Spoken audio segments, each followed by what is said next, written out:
Salut à tous, c'est Nivrae. Bienvenue dans ce nouvel épisode de C'est arrivé près de chez nous, le podcast bimensuel culturel de We Are Girls. Dans cet épisode, Anaïs, Marine et Al sont avec moi pour parler de nos dernières découvertes et de nos coups de cœur. Et on va démarrer par Marine, qui, longtemps après tout le monde, a découvert quelque chose. Je pense que c'est un peu, tu vois, comme à l'Antiquité où les gens se demandaient si la Terre était ronde. Voilà, j'ai vécu, je sais pas combien de temps, peut-être 5-6 ans. Près de 10 ans, hein, maintenant. Ouais, Autant, vous pensez? Bah, écoute, dans l'ombre. Nombre de... J'ai vécu dans l'ombre, les gens me parlaient pas à la cafétéria. Je voyais des gifs sans comprendre l'origine. Et je ne comprenais pas des nombreuses références pop culture que les gens se faisaient entre eux. Je me sentais exclue, mais à la fois fière. Fière de ne pas être happée par cette espèce de hype commune et si facile de céder en se disant « Ah, mais Game of Thrones, c'est la meilleure série du monde !» Par conviction de ne pas faire comme tout le monde, j'ai décidé de ne jamais regarder cette série. En me disant que de toute manière, l'heroic fantasy, le Moyen-Âge, ça me disait rien. Pas pour moi, et que moi, j'aspirais à d'autres choses. Le cinéma d'auteur allemand. Français. Le français, ou m'a cultivé sur la nouvelle vague et rattraper des films de Louis Malle. Donc voilà, je vivais dans ma bulle, heureuse et contente de ne pas faire partie de ce groupe qui commandait des Funko d'une certaine Daenerys, je ne sais pas qui, et d'un Jon Snow qui sait beaucoup trop peu de choses. Seulement, voilà, un jour, alors que je traînais avec Anne-Laure, avec qui je suis récemment partie en voyage, et avec qui ça ne se reproduira plus, pour les raisons... me dit, attends... dans le précédent podcast. Tu veux pas, on met un épisode de Game of Thrones. Samedi après-midi, je dis bah si tu veux, mais moi je m'en fous. Allons-y. Je vais m'endormir devant. Voilà, c'est un peu ce qui s'est passé pendant la première saison. Je me suis endormie et je pense que je ne sais même pas ce qui se passe dans la première saison. Ah bah voilà, toute la première saison. La mort de quelqu'un. Ah oui, parce que... C'était un petit peu violente. Non mais, alors si vous avez... Oui, voilà. Si vous avez pas vu toute la série, il va y avoir du spoiler. Ouais, mais si vous voulez, je vous dis pas les noms. De toute façon, je m'en souviens pas. Non, on va pouvoir dire les noms et on va spoiler ouvertement. Je mettrai un petit warning au début. Mais effectivement, on peut plus maintenant en parler sans spoiler. Voilà. Et puis, de toute façon, il faut savoir que moi, j'ai regardé cette série en ayant été spoilée toute ma vie. Quand on me dit, alors, quand tu parles avec des gens à midi et qu'ils te disent, oh putain, Jon Snow il est mort, et que le lundi d'après, ils disent, c'est bon. Ah, il est revivant. Donc toi, t'es là, tu te dis, mais de quoi il parle? C'est complètement con. Ça te passe dans un coin de ta tête, et puis tu te dis, bon, bah, je sais pas, tu laisses passer. Et ça te fait rien. Et puis à un moment, tu regardes, donc tu te mets dans Game of Thrones, et puis là, tu rencontres Jon Snow, et tu te dis, ah, toi, tu vas mourir. Mais tu sais pas quand. Alors après, tu vois, j'avais un espèce de jauge de, alors quand on m'a spoilé Jon Snow est mort, c'était plutôt il y a pas si longtemps. Donc je me disais, c'est pas au moins avant la saison 5, tu vois, parce que pas con la meuf, hein. Par contre, il y a des gens que je n'avais pas du tout entendu parler. Ed Stark, il s'appelle bien Ed, ouais, c'est son nom. Ned Stark, Ed Stark, Ned Stark. Enfin, le en fait, il y a beaucoup de gens l'appellent de façon différente. Papa. Le papa. Quand lui, tu vois, personne m'en avait parlé, donc je me disais qu'il allait pas être forcément indispensable à la série. Puis finalement, on lui coupe la tête assez vite. Bah pourtant, c'est quand même le running gag parce que c'est un personnage qui meurt dans. Ouais, cet acteur meurt dans tous ses rôles en fait. Sean Bean. Ah oui, mais moi qui sais pas qui est acteur, moi c'est impossible. Effectivement, c'est arrivé dans la première saison à l'époque où c'était pas tout à fait hype à fond et du coup il y avait peut-être moins de spoil à l'époque. Et puis surtout c'était une mort, enfin tu vois c'était pas non plus. C'était un des premiers gros personnages que tu voilà. Puis un peu violemment quand même, hein. Enfin moi je m'attendais pas, tu vois. C'était très violent. Alors dites-vous que je dormais la moitié du temps, hein. Donc quand on se réveille en mode non, ne le tuez pas, pitié. Ah, merde quand même, hein. Ils sont un peu sauvages ces gens. Devant ses enfants. Devant ses enfants. Et donc voilà, donc après je me suis petit à petit un petit peu accrochée, j'ai pris goût à cette famille un petit peu étrange, à ces familles étranges. D'ailleurs c'est marrant, eux, ils ont des loups, mais pas avec des loups. Enfin bon. Et donc voilà, j'ai accroché à eux. Ou à l'univers. Pas plus au personnage qu'à l'univers, parce que l'univers je trouve ça beau, mais je trouve pas ça incroyable. Surtout au début, où visuellement c'était quand même un peu cracra les premiers épisodes. Il y avait quand même des moments terribles. Oui, et puis bon après tu vois j'ai vu Les Visiteurs. Wow. C'est parallèle. Je rigole. Non mais si tu veux en fait moi j'ai. On est comme ça nous. J'ai un petit. Ce qui me faisait plus rire c'est de savoir ce qui allait arriver au personnage, et ce qui me faisait d'autant rire c'est que quand j'ai commencé à raconter que je regardais Game of Thrones, tout le monde s'est mis à me dire et tu l'as vu le mariage sanglant? Ah. Et moi j'étais en mode. C'est ouf, les gens ils t'ont parlé de ça directement. Parce et j'ai dit bah non, j'aurais pas tout de suite. Ouais. Non mais surtout j'aurais pas osé lui dire. Et je dis non, ou alors c'était plutôt en mode dis-moi où t'en es. Oui, c'est plutôt ça. C'est la question de t'as quel épisode exactement? Où j'étais là en mode là je suis saison 3 épisode 7, oh tu verras le 8. Tu vois, tu te dis mais qu'est-ce que vous avez tous? Arrêtez. Enfin depuis quand vous regardez une série, vous savez à quel moment il se passe des choses? qui va mourir. Enfin, moi, j'étais complètement... voilà, j'étais sur mon petit nuage. Un peu, les gens m'envoyaient des trucs en mode... Ta vie était simple à l'époque. Voilà, tu vois, et au niveau de discussion, tu te rends compte des choses. Anne-Laure qui me sort... et Jon Snow, tu sais pas qui c'est. Eh ben, écoute, c'est le neveu de Daenerys. Mais au milieu de rien, moi juste en mode, tu vois, elle était plutôt en mode, tu te dis pas qui c'est Jon Snow? Tu t'es pas posé quelques questions? À ton avis, il a pas un lien de parenté avec quelqu'un? Moi j'étais en mode, ah oui, avec les Stark. Ben non, en fait. Quel Stark, Marine? Quel Stark? Réfléchis. Et moi j'étais là en mode, Je sais pas encore. Il y a c'est le bâtard de Ned Stark. Non. Il avait pas une sœur, Ned Stark. Ah si, celle qu'on n'en parle pas. Exactement. Et avec qui elle a eu un fils. Son mari? Non. Et non. Un Targaryen. Alors c'est qui Jon Snow? Enfin voilà, j'ai vécu un petit peu des semaines difficiles, mais amusantes hein, quand même. Ou voilà, ou dès que je parle à quelqu'un en mode Littlefinger est très agaçant. Attends de voir. Ouais, ça doit être chiant parce que tout le monde doit te dire attends, t'as pas encore vu ça. Pas encore vu ça. Laissez-moi m'exprimer. Ce qu'elle a fait en vrai, c'est bien parce que franchement, réfléchir. Mais oui, parce que c'est vachement plus dur quand nous on savait pas tout ça et qu'à un moment donné, 3 saisons plus tard, on te dit tiens en fait c'est machin, on te balance un nom alors qu'il y en a eu 40 000 avant pendant 3 saisons avec des personnes qu'on a oublié l'existence mais au plus haut point. Franchement, c'est hyper dur de reconnecter, de dire alors moi c'est peut-être un peu facile. Le fils de machin, c'est quand même très bien expliqué pour Jon Snow. Ouais, c'est peut-être un peu facile pour moi parce que j'ai vu le truc en sachant, mais je suis désolée, mais c'est une fausse révélation, la révélation de l'épisode 7 de la saison 7. Parce que là, tu le sais depuis un moment que Jon Snow c'est le fils de... Oui, ça, oui, on le sait. Et oui, mais il le présente un peu en mode révélation. Mais parce qu'en fait, je pense que tu le sais, encore les gens n'ont pas très bien suivi capté. Les gens qui sont pas forcément très, tu vois... il veut sauver sa sœur, il y avait un bébé. Oui, en fait, tu te refais en plus, elle a voulu le cacher, donc ça veut dire que c'était une relation un peu secrète. Mais on t'a pas déjà parlé d'un truc? Tu visualises pas l'arbre généalogique alors que quand on te le dit franchement, on dit oui, en fait... Quand tu le dessines, c'est très clair. La tante, le neveu, c'est parfois un peu trop expliqué, quoi. C'est bon. Ouais, mais on avait compris. Parce que c'est des personnages importants.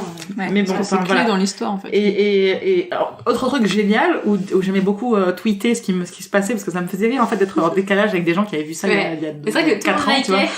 J'ai eu un taux d'engagement incroyable. J'ai trouvé un petit peu les gens étaient mal édito. Les gens étaient en mode qu'est-ce qu'elle fait, elle découvre. On était en mode parce que tu nous fais redécouvrir mais bien ça. sûr. C'est-à-dire que nous on a revécu les saisons avec toi en disant ah putain elle est arrivée à cette scène là, c'est génial. Et donc j'avais aussi des auto-spoils où quand je cherchais un gif, j'avais des petites scènes. Par exemple, Littlefinger qui pousse quelqu'un dans le puits de légumes. Qui est-ce? Le lendemain j'arrive au travail, on m'a dit putain j'ai vu un gif. Pousse quelqu'un dans le puits, je sais pas qui c'est, j'ai l'impression que c'est un enfant. On m'a regardé, me dit même pas trop. Mais il pousse quelqu'un. Et là j'étais là et dès que les gens s'approchaient du puits, je disais putain il va le pousser, il va le pousser. J'étais un peu dans un suspense constant. Voilà, que des trucs comme ça où en fait j'avais des images un peu subliminales qui arrivaient. Parce que t'as plein de choses qui sont devenues des mèmes et qui sont rentrées dans la question. Shame, incroyable ce moment. Moi j'étais là, cette série, on me présentait avec Shame, ça arrive à la saison 6 ou 7. C'est loin dans le temps. Et en plus tu sais pas qui c'est quand tu regardes notre train, cette petite dame avec la cloche. Tu te dis c'est une religieuse, elle est sympa, elle a l'air mignonne. Et puis sur le gif, je crois même, on la voit même pas nue en fait, on sait pas la scène. Non, tu vois que la religieuse avec la cloche. Et tu vois, des gens au travail, ils envoyaient des fois quand on fait des boucles, ils envoyaient shame. Moi j'étais en mode mais je sais pas qui me parle, c'est bizarre. Du coup, est-ce que ça t'a soulagé finalement de comprendre ces références? Oui, après ça m'a pas manqué plus que ça. C'est bien, maintenant je peux en jouer un peu trop. Non mais maintenant pour ton intégration, c'est bien. Maintenant pour l'intégration, c'est bien. Tout ça fait rire beaucoup de monde, cette petite découverte de Game of Thrones. J'envoyais des textos à ma chef à minuit, en mode oh putain, elle m'a dit t'en es où? Et puis ils sont tous morts. Et j'étais là, on était bien, il y avait un petit combat, et puis ils l'ont pété la tête là, il a explosé, les yeux il a sauté. L'autre on sait pas ce qu'il devient mais on s'en fout, elle a crié, elle va se venger, elle a embrassé Mirandel, Missandei, elle est morte aussi, tout le monde meurt. Et on peut pas s'attacher. Tyrion, on croit qu'il est pas bien, et puis hop, il tue quelqu'un, et puis tout le monde tue tout le monde. Et voilà, terrible. Mais toi, le gros avantage que tu as eu, c'est que tu n'as pas eu à attendre entre les saisons. Alors ça, c'est ce que je me disais. Parce que tu vois, quand j'ai arrêté la saison 6 où Jon Snow meurt. Ah oui, Jon Snow meurt. Vous connaissez rien. Ah, totalement. Fin de la saison 5 plutôt, non? C'est la saison Ouais, 5? c'est Bah ça. voilà, et ça finit en mode, vous attendez Ça, quand même ça- un ça- an en non, disant non, est-ce qu'il va revenir? Oui, alors moi je me souviens de ça, Bon. parce que moi c'est pareil, je l'ai découvert il y a pas longtemps. La scène était assez... Mais je m'en souviens mais de tout le monde qui disait, mais on savait Mais qu'il c'était était pas sûr, mort. moi aussi, j'étais là, C'était un en faux mode, c'est suspense, impossible ça. que Bien c'est sûr, on le impossible. savait, la sorcière était là, enfin, Non, mais ça Vous c'était avez un sûr, mais- c'était un faux suspense de Ouais. fin de Ouais, saison. ouais, C'était Mais un par peu contre- naze, pour le coup. Par contre, effectivement, on a pris l'habitude qu'à partir de l'épisode 8, en général, l'épisode 8 était Tu un en chies. traumatisme Voilà. dans chaque Ouais. saison, et tu te dis qui va mourir, et surtout, dans la saison d'après, putain, il faut attendre un an pour savoir ce qui va se passer. Déjà, t'as le temps d'oublier tous les royaumes et tous les noms de tout le monde et tous les arbres généalogiques de la Terre. Et heureusement, le générique qui t'aide à... Oui, parce que le générique change à chaque, Ah oui à chaque saison. Ah bah c'est pour ça, la dernière fois, bah dis donc. Hier, j'ai regardé la fin. Nouveauté, Et genre je vois le écrit mur, Dragonfell. Ouais, Ou, à chaque Twins, fois qu'il y a je une sais pas nouvelle quoi. ville qui apparaît, Ouais, elle Est-ce que apparaît. c'est ça? On n'a jamais été? le générique Tu es change à parti. chaque saison. À chaque fois, Oui, en mais fait, en fait, tu c'était pas découvres écrit. Bah, en fait, à chaque fois que tu découvres un nouveau lieu, normalement, il apparaît sur la carte. Ouais. T'as sa Ou il représentation évolue, mécanique. Oui, Sur la taille aussi, du ouais. mur et des trucs de C'est l'hiver, compliqué. machin. la Du coup, j'ai quand même vois passé l'évolution. souvent parce que je vous dis que je l'ai fait en peut-être un mois et demi cette c'est saison. rapide, hein. Donc je regardais pas à chaque fois les génériques, je peux pas vous le avouer. Oui, bah, Ouais. c'est logique. Ouais, quand tu les enfiles, oui, je comprends. Ouais. Ouais. Après, une Ouais. fois que c'est vrai que quand tu l'as attendu pendant un an, Ah Ça ouais, te fait là, et puis je après préfère une le générique. semaine, le générique, en fait, il te fait te trembler, libère. c'est fou. Hein. Tu l'attends. Mais ouais, ce que j'ai bien aimé du coup de là où je m'attendais pas à ça, c'est que là, des fois tu t'en fous de personnages, tu les adores, puis 2 saisons après, tu t'inverses complètement. Ouais. Des gens que t'aimais bien, tu les aimes plus. Ouais, Ou plus dans l'autre complètement. sens, des gens Ouais. que t'aimais pas, tu les aimes bien. Moi, j'ai commencé la série en me disant, oh, Arya Stark, c'est trop une badass. Ouais. Je Bah, trouve ouais, elle adore. ouais, Ah, tu j'adore, l'aimes. elle est Arya, trop cool. c'est génial. En Ça va je l'aime devenir bien. King of the North. Et puis au bout de la 3e saison, tu te dis putain, mais elle me casse les couilles. Ouais. Tu peux pas avec Lady de Brienne être tranquille sur son petit cheval, la rejoindre Winterfell et on n'en parle plus. C'est quoi cette connerie d'aller voir les sans-visages et d'être aveugle et de se battre au bâton et de faire la manche? C'est complètement ridicule. Et découper des visages sur les gens en mode normal. Donc ça c'est bien. Et aussi, ce qui m'a aussi aidé à prendre pas mal de recul sur les choses et pas trop être affectée, c'est que pour moi tout ça c'est pas plausible, tu vois. Oui. Donc j'avais une certaine Du distance fantastique, par ouais, rapport à avec ça. Le En me dragon, disant- c'est pas possible. Mais quand même, ça t'a pas fait, ça te fait des chocs, non, certains Moi, ça m'a brisé le trucs, cœur. Le pire ouais. moment, c'est quand le dragon il meurt. Ah, Bah ouais, il y a des... Ouais. Ah, oui, mais bon, c'est pas horrible. grave. Bah, si. Moi, je me souviens Parce que qu'après, il est j'étais dans utilisé des par les états, marchands blancs. devant certains épisodes, j'étais dans des états incroyables, mais vraiment, surtout dans les dernières saisons, la bataille bah, avec Jaime, avec le dragon, Ouais. quand Ouais. il plonge, il est obligé Dans de le plonger lac, dans ouais. le lac pour s'enfuir. Franchement, cet épisode m'avait mis dans un état c'est ça. Moi, de j'étais là, je me stress. suis dit, il va mourir. Mais moi Si aussi. c'est bon, ça y est, c'est le temps Puis est cette scène, venu, elle il reste était une saison, épique, autant il y le avait faire crever. tout, quoi. C'était, Ouais. je me dis, putain, mais c'est la fin, ça y est, c'est la fin. Ouais, mais quand tu regardes tout très vite, finalement, tu te dis, bah, si c'est la Ouais, fin, tu c'est pas profites grave, peut-être demain ça pas, sera ouais, d'autres ça. gens qui Ouais. va mourir après, what's next? Et t'es un peu dans ce perpétuel truc. Mais voilà, moi j'ai quand même un truc où je me dis, c'est complètement, par exemple, l'histoire de son visage, c'est quelque chose qui me, Ouais, Il y c'est a vraiment instinct, pénible. j'aime pas trop non Ouais, plus. c'était pas très Il me bien. fait qui est réfléchir long aussi. et qui est répétitif et, Après, je me dis, il doit servir à quelque chose, tu Bien, vois. Il y a bien sûr. forcément un moment donné où tu sais Bah, que, elle s'en va est l'utiliser, servie. bien sûr. Bah, elle l'a utilisé, elle a Oui. tué les Frey. Il y a Oui, des milliers c'est de Littlefinger, théories tout qui disent que Mais- certains personnages que tu vois actuellement Ouais, sont qu'en fait, en c'est pas fait vrai. sans visage. Mais bien ou il y a sûr. vraiment- Ah, mais j'avais pas C'est pensé à quasiment ça. sûr que certains, Mais c'est genre ça- c'est Arya et d'autres sans visage, c'est sûr. Attends, il y en a plein, il y en a qui... Dans les méchants. Enfin, Enfin, dans les Vas-y, champs. donne un exemple. Bah, déjà, il y avait l'exemple. Je pense que qui est un fake Littlefinger, bah Littlefinger, au niveau de Littlefinger, t'as pas mal de doutes là-dessus. Que ce serait un sans visage. Ouais. Donc Ouais. en fait, qu'il est pas mort. Qu'en fait, c'est pas Littlefinger, en fait. Littlefinger, il est mort il y a Oui, longtemps. mais Ça fait ils viennent de longtemps le qu'il est tuer. mort et Ouais, mais là, ils viennent de le tuer, celui qui a le, en Oui. tout cas, qui a le Oui. visage. Mais du coup, lui, il est il vraiment mort. reviendrait en fait en tant que Littlefinger, mais en fait c'est pas Littlefinger, tu vois. En fait, t'as plein de théories sur plein de personnages. Internet est obligé de se nourrir en fait, puisque la série t'alimente pas. Et moi, assez. il y a Du coup, moyen t'as hein, des que, en fait, trucs de même fou. dans les personnages principaux. Genre, vas-y, raconte. Tu sais, dans les j'ai personnages envie de principaux, savoir. il y en a, ils doivent dire, en fait, il est mort depuis longtemps et En fait, t'as plein de doutes sur plein de choses, parce que t'as des personnages où t'as l'impression qu'ils sont morts et puis ils reviennent 15 000 fois.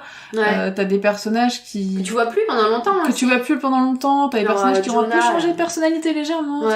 Alors tu sais, tu sais plus trop, tu dis attends, est-ce que c'est juste le scénar, est-ce que c'est juste la série, ou est-ce que ils essaient de te cacher un truc? Et comme les bouquins et la série sont divisés sur pas mal de points, les gens ils arrivent plus à trouver leurs infos, leurs données sûres, et du coup t'as des théories, mais internet est rempli entièrement de théories autour de Game of Thrones. Mais c'est des trucs sur...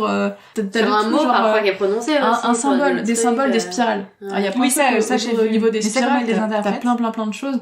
Bah, c'est parce que c'est un symbole, alors je sais plus de quoi exactement, mais il est un peu placé partout. Et ce qu'il faut savoir, c'est que l'auteur George R.R. Martin, il a fait des trucs sur les voyages dans le temps, l'histoire de boucles temporelles. Ah. Et entre autres, le petit frère Stark, Bran. Bah oui, puis il comprend ça. Marine, elle se souvient. Non, en fait, lui a déjà vécu l'histoire. Brandon, là. Tu vois, Ah oui, il aurait il peut-être a déjà déjà vécu vécu l'histoire, il est dans le passé, et en fait, il refait plusieurs vies. Et c'est lui la corneille depuis le début, en fait. Quelque chose. Mais la petit corneille, ou non, C'est lui le vieux qui meurt, en fait, c'est lui le vieux qui meurt, et il Ah. boucle en fait sa vie en permanence, il connaît déjà l'histoire, il connaît le futur, il connaît le passé, il connaît tout. Et lui, il dit que c'est chiant, alors si en plus on va faire 3 fois. Tu vois, Non mais lui c'est un personnage, tu le sens très bien, c'est un personnage primordial qui Bah, effectivement a déjà vu ce qui va se c'est passer. ça. et Mais que- en fait, ce qui est effrayant, c'est que t'as tellement de théories, tellement de trucs, et tu dis qu'il te reste qu'une seule saison. Ouais, Ouais, ça moi, va j'ai être peur un de peu ça. frustrant, J'ai un peu ouais. peur de ça. Quel sera, ouais, c'est ça le choix des scénaristes pour finir ça. Ouais.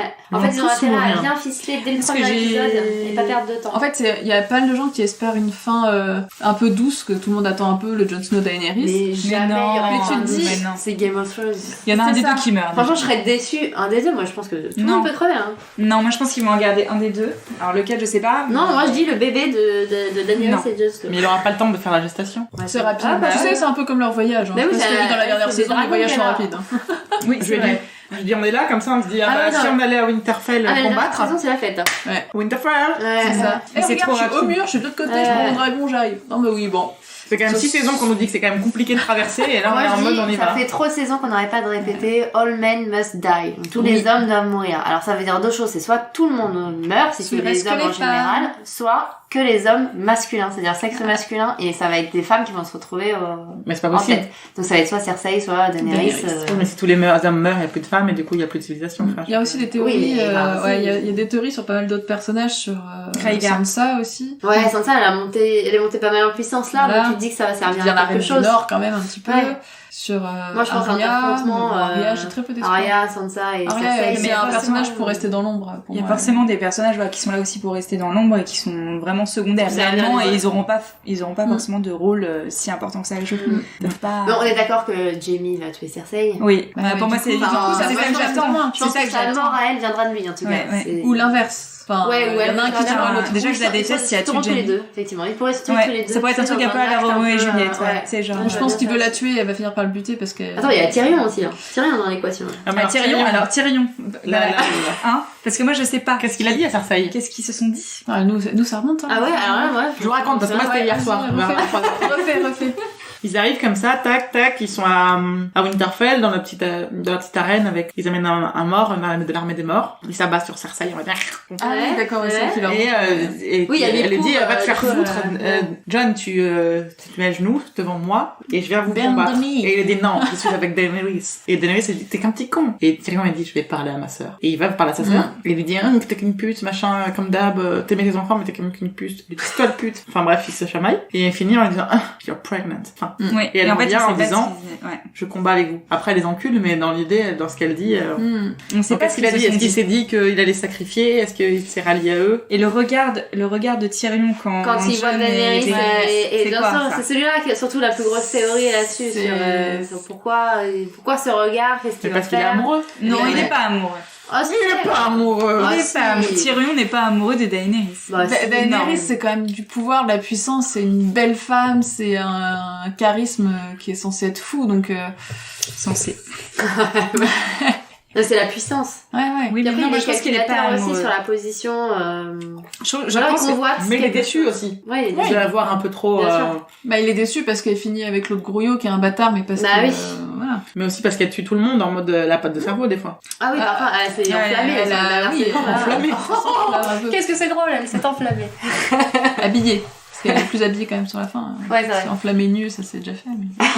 Ah oui, c'est vrai. Mais, Elle a dit qu'elle montrait plus de tétons. Ah, je sais pas, Tyrion, c'est pas très clair ce qui va se passer avec Non, lui. c'est très- La dernière, lui, c'est très très ambigu. Je pense C'est que peut-être ça que son j'attends de personnage va voir. être très important, effectivement, dans les Oui, premiers épisodes. je sais pas dans, Mm. tu vois, je sais pas comment il va. La dernière saison. Mais c'est ça que j'aime bien dans la série, c'est que ça fait vraiment jeu d'échecs. C'est que tu vois vraiment les gens qui poussent leurs pions, qui se Ouais. déplacent. Tu vois des revirements des Ouais. fois, bah clairement Littlefinger c'était le roi dans Ah, mais lui, c'était génial. Moi, dans le c'était- déplacement de j'adorais. tout. Ouais, mais il Vas-y que je m'agaçait, te là. retourne la veste. Ah bah c'est. Il était temps. Ouais, moi, Il est fait- je voulais il- qu'il meure aussi. Très vite, hein. Ouais, mais du coup Il est c'est fait pour pareil, ça, c'est mais- s'est fait avoir par ses propres Ouais. son propre jeu, mais ils sont tous c'est Par sa fou, passion quoi. amoureuse. Mais qu'est-ce que ça fait du bien, justement, quand tu révèles ces trucs-là, quand tu Ouais. comprends que quelqu'un a bougé son fameux pion et que tu fais pouah, C'est ça. qu'est-ce qu'elle veut te faire?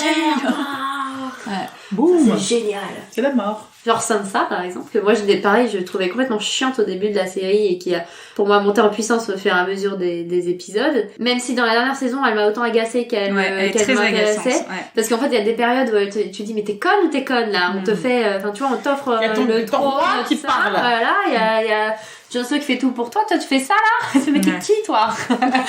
Et d'un autre côté, après, elle te fait un truc où tu fais, waouh. Là, elle gère. Elle est géniale, elle a trop la classe. Ouais, une fois qu'elle prend un peu les rênes de... Ouais. Elle prend un peu la confiance. de Queen in a Door. Et en même temps, elle en a chié, elle a le droit, elle aussi. Hein. C'est qu'elle en a quand même un C'est peu ça. chié.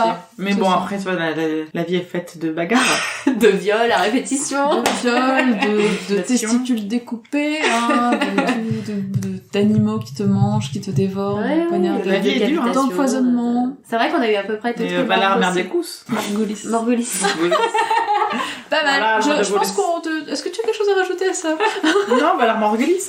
Non, mais en tout cas, moi qui étais très sceptique, et je parle à certaines personnes qui sont aussi sceptiques Oui, c'est vrai qu'il y en sur a le beaucoup, côté médiéval fantasy, n'hésitez pas à regarder quand même, en vous disant de toute façon, vous perdrez un petit peu de temps. Enfin, je veux dire, cette saison, si on multiplie par le nombre d'épisodes, j'ai perdu quoi, une semaine dans ma vie, Quelques heures. à peu près. Mais ça vaut le coup, parce que finalement, t'es assez prenant, tu t'enchaînes très bien les épisodes. Et moi, il y a peu de séries où je peux rester autant allongée et regarder des choses.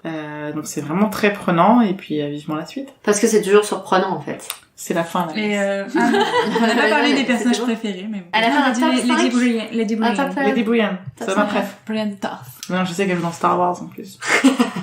Elle a Et qu'elle s'appelle? Et qu'elle s'appelle? à Gwendoline. Gwendoline Christie. Grande dame. Et, Oui, littéralement grande dame. et du coup, on va faire une transition toute trouvée avec Voilà. tes vacances, Hélène. Exactement. Oui, parce que... Parce que je suis partie en vacances au pays de Game of Thrones. Mais pas dans la partie... Un des pays Game of voilà, Thrones. pas dans la partie où il fait froid et où il pleut.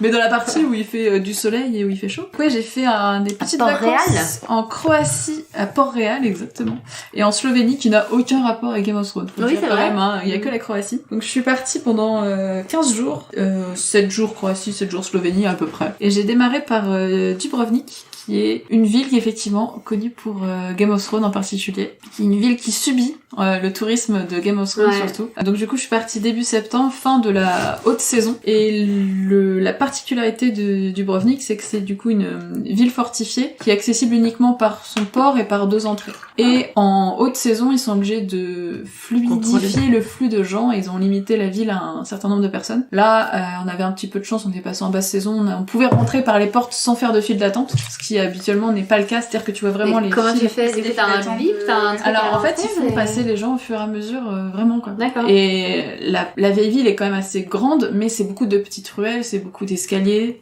avec plein de marches. Et du coup, ouais, ça peut être vite surchargé. C'est Port-Réal, donc la ville des King's Lannister, Landing. King's Landing, qui est vraiment représentée, alors qu'il y a des bâtiments qui bien sûr sont ajoutés numériquement, mais une grosse partie de la ville se retrouve là quand effectivement Cersei fait sa marche pour Shame, c'est dans les rues de Dubrovnik. Tu as pas mal de bâtiments que tu reconnais en fait. Mais les remparts, ça, Les remparts, exactement. Est-ce qu'il y a les des gens qui revivent la scène? Alors il y a Ah des gens ouais, qui tu refont dois la l'avoir. scène, alors ils les font À pas poil nus. Non mais tu les vois en fait de dos refaire la marche et ils se filment. Et c'est pareil, les remparts on les voit par exemple quand Tyrion lance le feu. Ouais. enfin, Sur la bataille de la Nera. là. De la Nera. Voilà. Ouais. Demande-moi Voilà. quand Bah, c'est pas il est du coup sur les murailles, donc t'as pas mal de lieux comme ça, donc tu peux faire autant de tours que tu veux, t'en vends de partout, des mecs qui te font le guide dans la ville. Ça a aussi été un lieu de tournage dans les derniers Star Wars, donc t'as juste la rue principale de la vieille ville qui est estampillée Star Wars. Donc du coup tu trouves des boutiques Star Wars Game of Thrones. Petit mélange La très geekerie. tendance. Ouais, c'est vraiment ça. Là, Mais t'as sinon, le cumul des deux. au-delà de Game of Thrones, la ville vaut vraiment le coup. C'est magnifique de jour Ça a l'air très comme beau. de nuit. C'est hyper agréable à faire à pied puisque t'es tranquille, y a pas de voiture, y a rien du tout, c'est vraiment Ouais, juste tout est piéton. piéton, du coup. Ouais. La partie vieille ville, c'est vraiment que piéton. Après, c'est beaucoup de marches, c'est un dénivelé qui est assez fou en fait entre le haut et le bas de la ville et le haut, c'est vraiment une espèce de cuvette. On a fait du coup les murailles. On est parti, devait être 9h du matin, on en a eu pour bien 2h30. On finissait, il faisait bien 27-28 degrés, en plein soleil, c'est assez costaud à faire. On a vu des gens qui commençaient à partir à midi pour le faire. Donc on ne conseille pas du tout à faire le matin plutôt. Et en fait, on avait demandé à notre hôte quels étaient les trucs à faire, le top 3 du Dubrovnik. Donc il nous avait dit les murailles, prendre le téléphérique pour aller tout en haut, parce que en fait tu as une espèce d'énorme colline qui permet d'avoir une vue plongeante sur la ville qui est juste magnifique, et de prendre un bateau pour aller à Lokrum, qui est une toute petite île à côté de Dubrovnik. C'est 15 minutes même pas en bateau, en petite navette. Pas le temps d'être malade. Pas de quoi, ouais. Non, pas de problème, pas le temps d'être malade. Et c'est surtout, t'es vraiment sur... là, on avait que de la mer calme tout le temps en permanence, donc on a fait le petit tour en bateau. Et tu te retrouves sur une île complètement paumée, qui a des heures d'ouverture et des heures de fermeture. Donc en fait, à 19h, c'est le dernier bateau, et si tu le prends pas, t'es coincé sur l'île. T'es coincé, t'as rien, t'as pas d'hôtel, t'as que dalle. C'est vraiment juste une île pour te balader. Donc tu fais le petit tour de l'île, alors tu retrouves encore des trucs de Game of Thrones, des jardins de Game of Thrones. Au Garden? Il me semble pas que ce soit ceux de Garden, mais c'est Non, c'est en Espagne. Il me semble que c'est certains jardins de Port-Réal, ceux où Marjorie discute souvent en se baladant avec Sansa. Ouais. Donc voilà, du coup c'est plutôt cool, c'est plutôt tranquille, très très calme. Et après on a fait du coup effectivement le téléphérique pour monter tout au sommet, se faire le coucher de soleil sur la ville de Dubrovnik, avec bien sûr des fruits de mer, puisque nous sommes au bord de la mer. Et 150 000 personnes ou pas? Et alors, pas 150 000 personnes. Vraiment, on a été très très très étonnés là-dessus. Mais ça restait facilement fréquent, à se dire qu'on n'a pas fait de file d'attente sur aucune des attractions. Que ça soit le téléphérique, que ça soit les monastères, les musées qu'on a fait, même pour les murailles le matin. On n'a jamais attendu. Donc c'est plutôt safe. Alors par contre, clairement, le mois d'août, j'ai vu des photos. Tu peux pas marcher vraiment du tout dans la rue de la vieille ville. Donc c'est vraiment une galère. Parce que la Croatie, c'est un peu la nouvelle Grèce, hein. C'est-à-dire, j'ai l'impression que c'est la destination où tout le monde va. Oui. Cet été, je vais en Croatie. C'est vraiment le truc... En fait, c'est une destination qui est pas chère, entre guillemets. Ouais. Alors, pas Dubrovnik. Parce que Dubrovnik, t'es sur des prix, des fois, très parisiens quand tu veux manger le midi. Ah. En fait, si tu manges et tu es dans la vieille ville et proche de la vieille ville, c'est assez cher. Une fois que tu sors, ça revient à la Croatie normale où tu manges ton entrée, plat, dessert pour 10 balles, hein, vraiment. Ouais. Mais une fois que t'es dedans à l'intérieur, ton plat, tu le payes 15 €. Ouais. Enfin, t'as vraiment un écart entre les deux. Donc, on avait loué une voiture et on est parti ensuite sur Split, qui est une ville qui est très connue parce qu'elle a un port qui te donne accès à toutes les îles. Les petites îles de la Croatie, t'en as des centaines et des centaines, dont une où a été tournée en partie Mamma Mia. C'est vraiment un film. Vraiment un ce délire. Mamma Mia, quoi. Ouais.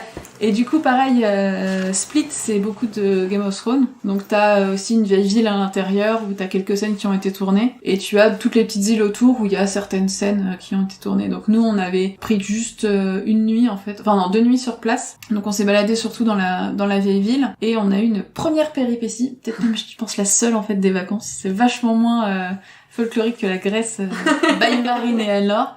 On est parti en bateau... comme tous les autres gens, tous les autres touristes, c'est-à-dire que tout le monde propose le même tour au même prix.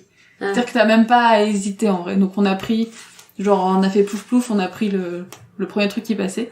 Malheureusement, on est tombé sur un bateau qui est tombé en rade. Donc on s'est retrouvé au lieu de faire un grand tour pour visiter une île et aller dans le super Blue Lagoon, qui est le truc... Enfin, je dirais pas le piège à touristes, parce qu'apparemment c'est beau. Je dis apparemment, parce qu'on n'a pas pu aller jusque là-bas. Donc on a fait un petit tour en bateau, et il s'est trouvé que notre très sympathique guide et pilote nous a dit que c'était mort, en fait. Il pouvait plus. En fait, il avait plus de jus. À chaque fois qu'il accélérait, le bateau calait. Du coup, comment donc c'était un des petits hors-bord. En fait, il nous a emmenés jusqu'à un espèce de lagoon, mais un peu moins blue, quoi. Avec un peu moins de poissons et un peu moins de folklore. On devait faire du snorkeling, en fait, pendant 2 ou 3 heures. Et du coup, on s'est retrouvés dans ce truc un peu moyen, mais bon, ça le faisait quand même. On avait quelques poissons. Et finalement, on a réussi à se faire ramener par d'autres bateaux. Voilà. C'est comme dans Pirates des Caraïbes. Tu t'es fait évacuer exactement. du bateau. Ouais, non, c'était un petit peu spécial parce que on était vraiment en train de se dire, juste on va mettre 4 heures pour rentrer à 2 à l'heure sur l'eau, quoi. Alors c'est joli à Méditerranée, c'est calme et tout, mais c'était un peu long. Et surtout que le gars avait l'air complètement paumé à pas savoir quoi nous dire, pas savoir quoi faire. Donc voilà, on a fait 2 journées à Split, c'est une bonne ville, hyper touristique. Par contre, c'est vraiment c'est un petit côté Côte d'Azur, tu sais, avec une riviera, avec des grands palmiers, avec des grands restaurants tout le long de l'eau. Et t'as pas mal d'hôtels qui font très hôtels de bord de mer. Enfin, tu sens que les gens ils mettent de l'argent pour faire de la bronzette toute la journée, vraiment. Et après on est du sud, tu vois. Ah mais t'as vu, c'est beau, hein. Non mais voilà. Et après du coup on est parti dans les terres. C'est pour faire les vacances, c'est moi qui avais tout organisé, donc je suis partie avec mon copain et j'ai regardé un petit peu Instagram parce que je me suis dit doit y avoir des beaux lieux. Nouvelle consommation des vacances. Exactement. Effectivement, regardez Instagram. Je vais pas dire Marine et Laure, ils ont été à Santorin, c'est un peu Instagram long. Non mais grave, non mais moi aussi je le fais, je regarde les livres sur Instagram. Et du coup j'avais regardé un petit peu et ils conseillaient 2 parcs, dont un qui avait l'air très très blindé en touristes et un beaucoup moins. Donc j'ai choisi celui beaucoup moins qui est Plivice. Et donc on s'est retrouvés dans une petite maison d'hôtes toute rose et pour faire donc 2 randos, on a fait les lacs en 2 fois. La première fois l'après-midi, en fin de journée, on a fait 2 heures de rando pour faire les lacs du bas et le lendemain matin on a fait les lacs du haut, on a pris 3h30, 4 heures à peu près de rando. Donc c'est des lacs en fait sur plusieurs niveaux, c'est vraiment des creux, c'est un phénomène naturel qui est assez spectaculaire et forcément comme t'as des creux et des niveaux entre tous ces lacs, bah tu as des cascades, donc plus d'une centaine de cascades, de l'eau qui est bleu-verte, qui est magnifique. Et d'avoir fait une partie rando le soir avant la fermeture du parc et le matin à l'ouverture, en fait on a fait les randos plutôt tranquillement, c'est-à-dire sans trop de monde, sans trop de familles, sans trop de groupes. Et surtout à la fin de la première rando, on a croisé un Français, alors qu'on demandait rien, vraiment on demandait rien, qui nous a dit demain si vous faites cette partie-là, je vous conseille de le faire dans cet ordre-là, comme ça vous êtes à contre-courant, vous allez croiser ces personnes et ça sera trop bien. Le gars, je sais pas comment il s'appelle, je sais pas d'où il sortait vraiment. Il est apparu comme ça, du coup on a vraiment suivi ses indications et on a fait un tour qui était trop bien. C'est-à-dire que les gens allaient à gauche, nous on partait à droite et puis on faisait un tour complètement à l'opposé, donc avec moins de gens forcément puisqu'ils finissaient par là où nous on commençait. Et forcément, comme on avait pris qu'une nuit sur place, il a fallu enchaîner. Donc après nos 4 heures, 5 heures de rando, on a repris le volant et c'est assez dur. Ah ouais, non, c'est assez... Ouais. En fait, on a pas mal carburé, mais c'est l'inconvénient de vouloir faire plein de choses en juste 2 semaines. Donc on a été ensuite à Pula. On est arrivé, il était 20h. Donc c'est une ville qui est pas très belle, qui a pour particularité d'avoir des géants de fer. En fait, c'est des grues qui servent pour les rénovations et les constructions de bateaux, de navires. Ça fait rêver. Donc ils sont très illuminés la nuit, c'est assez spécial. Ça, y a pas de photos sur Instagram. Et en fait, il y a surtout un amphithéâtre romain. Ah, ça on l'a. Par contre, les photos moches de la ville, ça t'as pas mis. Et en fait, en arrivant, on s'est dit, bah tiens, qu'est-ce qu'on va faire ce soir? Est-ce qu'on mange? Et là, je regarde sur le guide, ça dit que des fois, certains soirs, il y a des combats de gladiateurs dans l'amphithéâtre. Ah oui, ouais. Et du coup, je suis bah tiens, je vais regarder. Et en fait, il se trouve que c'est à peu près une fois par semaine, pendant une petite période de temps. Et il y en avait un pile le soir, ça démarre à 20h30. On était à 5 minutes à pied. Donc en fait, on y a été directement, on a pris des billets, et on s'est retrouvés dans l'amphithéâtre en plein délire roman. Et en fait, il y avait une personne qui expliquait vraiment le côté historique des arènes, des combats et tout ça. Et on se retrouvait à l'intérieur de ça, il nous faisait voter s'il fallait tuer ou laisser vivre les gens. Gladiator Non mais vraiment gladiator life. Et les gens qui se battaient étaient des vrais gladiateurs. C'est-à-dire que ce sont des gens...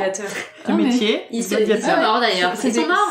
Non mais c'est des gladiateurs modernes, c'est-à-dire que les combats qu'on a vus, l'issue n'était pas prévue à l'avance. Ah oui, d'accord. C'est-à-dire qu'ils se mettaient vraiment sur la tronche, alors c'est des épées en bois, mais ils avaient des armes super lourdes, mais les combats étaient quand même vachement impressionnants. C'est-à-dire qu'il y a quelques fois où les mecs demandaient un peu des time-out, genre juste 2 secondes, je respire parce que tu m'as mis un coup d'épée là dans la gorge, ça fait mal quoi. Sympa, ils sont bien les Croates. Non mais c'était spectaculaire et c'est apparemment un des spectacles les plus prestigieux dans le coin. Donc on a fait ça, et puis après on a été se manger un truc dans un pub, forcément t'es au bord de l'eau, tu manges du poisson, des fruits de mer, c'est ça qui est pas mal. Hein. Franchement niveau poisson, fruits de mer... Ah, et alors la taille des moules là-bas, comparé à la Grèce? Elles sont tout à fait normales. Mais alors vraiment... Non mais c'était juste un endroit, hein, c'est rare des habitants. Hein. Voilà, donc la ville de Pula, on l'a surtout découvert le lendemain matin. Et il se trouve que c'est pas hyper... c'était pas fou. Ce qui tombe bien, on avait juste pris une nuit, donc on a fait un petit tour dans la vieille ville le matin, et on est reparti... Pourquoi t'avais voulu y aller? Alors je voulais y aller pour l'amphithéâtre. Ah, en fait, il était listé sur Instagram.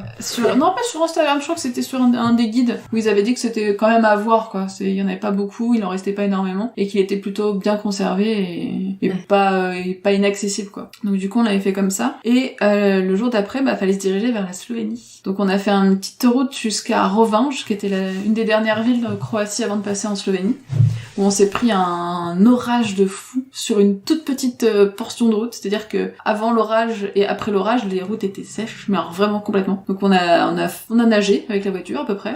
À Rovinj, on est resté 1 ou 2 heures, le temps de manger, de faire un petit tour. C'est une petite ville. Il y a pas mal de villes en fait, et Slovénie et Croatie, qui en fait sont très très proches de l'Italie. Et donc dans le style, t'as l'impression de retrouver des villes italiennes de bord de mer. C'est le même type de maison, c'est le même type de resto. Ils te font pareil des pizzas. Ouais. Et t'as une ambiance qui est très italienne, des maisons un peu colorées. C'est vraiment très surprenant la proximité en tout cas dans le design et l'architecture. De toute façon, Bah, pendant une partie de son histoire, c'était une zone très vénitienne, donc c'est assez logique. Donc ensuite, passage de frontière, on a débarqué en Slovénie. Alors une grosse partie de mon voyage en Slovénie, je l'ai construit avec le site Slovénie Secrète. Alors je sais pas si c'est un gars ou une fille qui tient ce site-là, mais il file plein de conseils, de bonnes adresses, de trucs à faire en Slovénie, et c'est plutôt pas mal. Donc on s'est retrouvés... Secrète parce que c'est hors des trucs touristiques ou... Ouais, un peu hors des trucs Attends, c'est pas méga touristiques. touristique, Et, en Slovénie. bah, ça commence Ah ouais? très légèrement. Alors, t'es plutôt tranquille par rapport à la Croatie, ça a rien à voir. Déjà, tu vas pas tomber sur des gros hôtels en bord de mer, sur des gros trucs touristiques, c'est vachement plus calme. Donc, Piran, la première ville, déjà grosse surprise, il faut se garer loin de la ville et prendre une navette pour t'emmener en ville, puisqu'il y a pas de voiture, ou alors des voitures électriques. C'est plutôt pas mal une fois que t'es dedans, parce que t'es à pied, t'es plutôt tranquille. On avait pris une chambre sur Booking et on s'est retrouvé devant un bâtiment miteux trop moche, et en fait il se trouvait qu'à l'intérieur c'était rénové, c'était magnifique. Petite surprise, une toute petite chambre. Je remettrai, je pense, je ferai un article avec les petites adresses sur Booking. On a fait que du Booking pendant 2 semaines. Airbnb était trop cher pour des trucs qui étaient pas forcément hyper quali en plus. Donc, Et il vaut mieux réserver avance. Ouais. Avant, parce que on avait pas tout pris à l'avance pour être tranquille, mais je pense que tu dois pouvoir faire quelques trucs sur place quand même. Il y a pas mal de maisons d'hôtes assez sympas. Mais après, de toute façon, on était hors saison, mais pas non plus en décembre, donc c'est ça, ouais. On était à un milieu de saison. Ce qui faisait tu vas avoir des trucs un peu... Ouais. Enfin, tu vois, genre en Grèce, c'est pareil, il fallait réserver avant. Parce que sinon, tout est assez vite pris. Ouais. En fait, t'avais plein de places. Après, si tu veux de l'auberge de jeunesse, le truc comme ça, c'est hyper facile. T'en as partout. Mais qui veut de l'auberge de jeunesse je pense que je suis trop vieille pour ça. Non. Ouais, j'en ai fait une il y a pas longtemps. Alors, l'année dernière en Écosse, Julie, si tu nous écoutes, et on a regretté. On s'est dit, en fait, il y a un moment donné où tu ne peux plus l'auberge de non, mais jeunesse, c'est en fait. Moi, j'ai pas jamais dormi de la perso. nuit. Mais moi, j'y vais ce week-end, figurez-vous. Bonne chance. Voilà. Donc ouais, Piran, petite ville calme, tranquille, c'est d'ailleurs la couverture du Lonely Planet. Donc là joli. t'es à pied, tu te balades, t'as des bâtiments un petit peu avec des collines en hauteur, tu fais tout à pied. Ça fait un peu les 5 terres, le côté italien. Ouais, là-bas, mais c'est ouais, tout- là. c'est Faisons pas très, trop de pub pour Lonely Planet. C'est vraiment très italien en fait. Parce qu'on sait où elle travaille. T'as vraiment un sentiment, enfin moi qui ai pas mal fait l'Italie, lac de Côme l'an dernier, j'avais vraiment l'impression de retrouver l'Italie. En plus dans ce que tu manges, tu ne peux que penser à l'Italie parce que Italie côté Méditerranée, bord de mer, parce que tu vas manger des pizzas, des pâtes, des tonnes de fruits de mer, et surtout les gens parlent slovène mais ils parlent aussi italien. Ah ouais. T'es juste à côté de la frontière. La Slovénie c'est en partie collé à l'Italie, c'est entre l'Italie, la Croatie et l'Autriche, donc c'est vraiment, ils mélangent un peu de tout niveau culture. Et anglais du coup, faut parler anglais surtout. Alors anglais, Croatie et Slovénie, tout le monde te parlera anglais sans aucun souci, jeunes comme vieux. Tous ceux qui nous ont accueillis à chaque fois chez eux, aucun problème pour dialoguer en anglais. Même la mamie du fin fond de la Slovénie, elle te parle anglais. Donc à Piran, on y est resté pareil une nuit. On a fait un petit peu de snorkeling, ils ont des plages. Alors par contre, c'est que de la plage de cailloux. Croatie, Slovénie. Ah. C'est du caillou partout. Je conseille les petites chaussures Des pour cadeaux. voilà, pour les oursins. Là, Les méduses. C'est vraiment, ouais. Non, c'est juste obligatoire, quoi. Enfin, c'est vraiment du caillou, mais alors du gros galet. Et donc, du coup, Slovénie, on a quitté Piran pour après, pareil, faire comme on a fait en Croatie, aller vers les terres, aller faire un peu de tourisme nature. Quand tu dis faire de la rando, vous étiez équipé rando Alors, ou tu vas en basket? On était en basket, sac à dos, une bouteille d'eau. Enfin, vraiment... Oui, c'est la rando facile. Ouais, Enfin, rando facile. Croatie en rando facile. La Slovénie, on s'est un petit peu fait avoir par la difficulté. La première rando qu'on a fait, c'était sur le conseil de la mamie qui nous hébergeait. Très gentille mamie. On a l'impression vraiment d'être en vacances chez papy et mamie. Elle voyait pas la difficulté? En fait, elle nous a voulait dit, vous tuer, surtout. vous prenez le téléphérique et puis vous redescendez à pied, quoi. Ah oui, Donc on a fait, ok, on prend le téléphérique, on redescend à pied, ça paraissait logique. Sauf qu'en fait, c'était 1000 mètres de dénivelé dans des cailloux, et on est tombé, hein. Ouais. Genre, très clairement, en fait, on est tombé plusieurs fois, parce que tu dérapais, tu glissais, Ouais. et on croisait des gens qui montent. montaient à pied, des gens qui montaient en vélo. En vélo? Ouais, non, mais une galère. On a mis 3 heures pour descendre. On est monté en 10 minutes, hein, même C'est pas. l'angoisse. Ouais. C'était c'est interminable. très très compliqué, c'était vraiment interminable, c'était fatigant. Après la vue était magnifique, c'était sublime, on était dans les montagnes, au-dessus d'un lac, enfin Ouais. c'était super beau, mais alors niveau difficulté, on n'était pas préparés. Moi, j'ai des baskets un petit peu rando, tu vois, mais c'était pas des trucs moquants, c'était pas des trucs qui t'accrochent les chevilles, tu vois, donc un petit peu compliqué, mais pareil, des paysages magnifiques. Donc on était au niveau de Bohinges. En fait, t'as deux villes assez connues dans le coin, c'est Bohinges et Bled. À chaque fois, t'as un lac. Bled? Ouais, Bled, B-L-E-D. Vraiment le Bled, quoi. À chaque fois, c'est après la même configuration, c'est une vallée avec un lac, et du coup des montagnes tout autour, et t'as des randos à faire avec des cascades, avec des gorges, avec de l'eau bleu-verte, là, qui coule de partout. À chaque fois, c'est sublime, c'est vraiment, tu prends une claque à chaque cascade que tu vas voir. C'est assez fou et c'est hyper bien préservé. C'est un peu, on va dire, l'écart entre la Slovénie et la Croatie. Comme c'est moins touristique. Il y a moins de monde et moins de... C'est beaucoup plus propre, c'est beaucoup plus facile d'accès parce que t'attends pas, tu fais pas la queue avec ta voiture, t'es tranquille dans tes balades. C'est-à-dire que tu vas pas te coller à des gens, jamais tu vas croiser des gens, en fait. Et c'est vraiment, c'est hyper agréable. C'est quoi les distances? Parce que là, moi, je regarde en parallèle sur Google Maps. En tout, tu vois, par exemple, là où t'es Piran à Bled, ça a pas l'air d'être à côté, hein. Bah, en fait, on a mis, en réalité, c'est pas très loin du tout. La Slovénie, c'est tout petit, hein. Ouais, c'est pour ça que... Pour mettre Piran à Bohinges, c'était, on a mis 3 heures parce qu'on est passé par une brasserie. Et donc, ce qui fait qu'on n'a pas pris l'autoroute. Mais sur les 3 heures, en fait, t'avais 2 heures où c'est moi qui ai conduit, c'était 90 km de route de montagne. Où j'en ai un peu bouffé du virage en épingle. En arrivant, la mamie sur place nous a appris qu'en fait, tu pouvais mettre ta voiture sur un train et faire le trajet en train dans ta voiture. Ça, c'est le plaisir des vacances, d'apprendre. Voilà. T'es content quand tu la prends à l'arrivée. Non, la Slovénie, c'est plutôt petit. La Croatie, c'est plus grand parce qu'en fait, ça prend vraiment toute la longueur. Donc c'est plus de kilomètres en Croatie qu'en Slovénie. Et du coup, pour terminer le voyage, on s'est fait les 2 capitales. Ljubljana pour la Slovénie et Zagreb pour la Croatie. Elles sont pas loin. C'est 2 heures en train. C'est 9 €. Ah Donc, ouais, en fait, on a lâché notre cher, voiture, on a lâché notre voiture à Ljubljana. On a passé 2 jours là-bas. C'est une ville qui est magnifique, qui est green. C'est une capitale. Il y a des parcs partout. Tout l'intérieur, c'est piéton. T'as des navettes électriques où tu l'appelles, le mec il vient te chercher, il te dépose où tu veux dans la ville. C'est vraiment C'est vraiment le magnifique. genre de capitale dont t'entends jamais c'est pas parler. ça ou c'est... Ouais, ça a l'air tellement tranquille. Je crois que la Slovénie, c'est un des pays les plus écolos au monde. Ouais, Ouais, exactement. ouais. Ils font hyper J'ai vu attention la à vidéo ça. brute qui a tourné il y a pas longtemps à ce sujet. Oui. Sylvain, elle a partagé. et je C'est crois dit que- genre, le territoire est tout petit, mais ça abrite le plus de réserves naturelles. Exactement. Et en fait, la d'animaux et capitale, tout. tu le sens.